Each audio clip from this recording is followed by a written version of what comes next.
Hi friends, అందరికీ నమస్కారం. మనం తీర ప్రాంతాల సమస్యల పైన సైకిల్ రైడ్ చేస్తున్నాం కదా.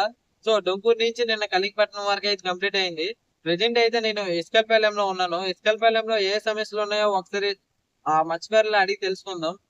శ్రీకాకుళం జిల్లా సూపర్ మండలం ఇస్కలపాలెం గ్రామం. తీర ప్రాంతంలో ప్రజలు చాలా మంది యాట గురించి చాలా మంది బాధపడి, చాలా మంది యాటలో వెళ్ళకపోయి ఎన్నో బాధలు పడి వలస జరుగుతుంది. చాలా దూరం వలస వెళ్ళిపోవడము, చాలా ఇబ్బంది పడుతున్నారు. అలాగే మరి ఆ వాళ్ళు వలస వెళ్ళకుండా ఉండాలంటే మాకి ఒక జట్టు అనేది ఒక ఏర్పడి ఉండాలి. వేటపాడలు కానీ, అలాగే స్టోర్ షెడ్లు కానీ, కోల్డ్ స్టోర్ కానీ, ఇలాంటివి ఏమైనా కూడా. ఎందుకంటే మాము దాని గురించి ఒక సేవలు పెడుతున్నామంటే సేవలు ఎలా జాగ్రత్త చేయాలనేసి మాకు జాగ్రత్తలు అనేవి లేవు. ఎందుకంటే ఆ జాగ్రత్త ఉండాలంటే ఒక కోల్డ్ స్టోర్ అవసరం ఉంటుంది. కోల్డ్ స్టోర్, స్టోర్ షెడ్ ఇవన్నీ అవసరం ఉంటాయి. అవి కొంచెం కోట్ల మీద అవి తయారు కాబట్టి అది గవర్నమెంట్ వాళ్ళే అది మాకు చేసి మా గ్రామానికి పెడతారని నేను కోరుతున్నాను. మాకు మినీ చట్నీ మోడల్ మా గ్రామానికి కట్టిస్తే చాలా బాగుంటది.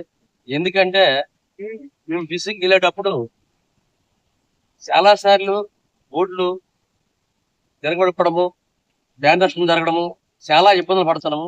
ఇబ్బంది పడి మరి బోట్లు కూడా చాలా పోవడము చాలా జరిగి ఉన్నాయి.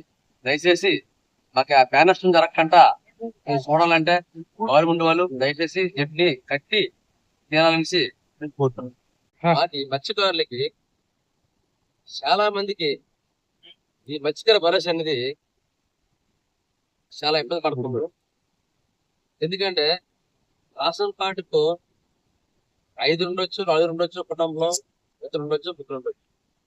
దయచేసి ప్రతి ఒక్కరికి రేషన్ కార్డులో ఎంతమంది అంతమందికి రైతు వారికి కొనాలని కోరుతున్నాను.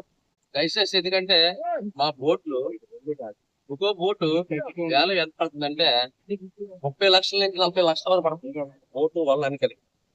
అలాంటప్పుడు మాకేంటంటే అది ఎన్నో సార్లు జట్టీలు లేకపోవడం వల్ల తిరగబడిపోవడం వల్ల చాలా ఇబ్బంది పడుతున్నాము. తిరగబడినప్పుడు చాలా మంది మత్స్యకారులకి ఈ బోటు పోయినా కూడా ఏం రావట్లేదు. దయచేసి మాకు ఈ ఇన్సూరెన్స్ సౌకర్యం అనేది మీరు కల్పిస్తారని మరి కోరుతున్నాను.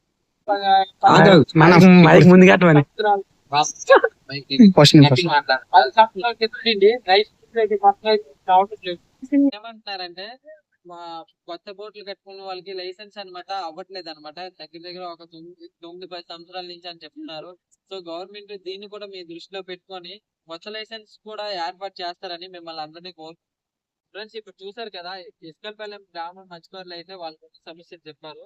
మెయిన్ గా ఇక్కడ చెప్పే సమస్యలు ఏంటంటే ఇన్సూరెన్స్ సౌకర్యం కల్పించమని అయితే ఈ మత్స్యకారులు అయితే అడుగుతున్నారు. సో ఈ వీడియో చూసి ప్రతి ఒక్కరు గవర్నమెంట్ దృష్టికి తీసుకెళ్తారని మిమ్మల్ని అందరినీ కోరుకుంటున్నా. అలాగే ఇంకా నేను ఇస్కల్పాలెం వరకు అయితే వచ్చాను నవ్వూరు నుంచి. ఇంకా నేను నెల్లూరు వరకు అయితే రైడ్ చేస్తాను కాబట్టి సో ప్రతి ఊర్లో నన్ను సపోర్ట్ చేసి నా ఇన్స్టాగ్రామ్ పేజ్ ఫాలో అయ్యి యూట్యూబ్ ఛానల్ సబ్స్క్రైబ్ చేసి ఇంటికి తీసుకువెళ్తారని మిమ్మల్ని అందరినీ థ్యాంక్ యూ ఫర్ ఆల్.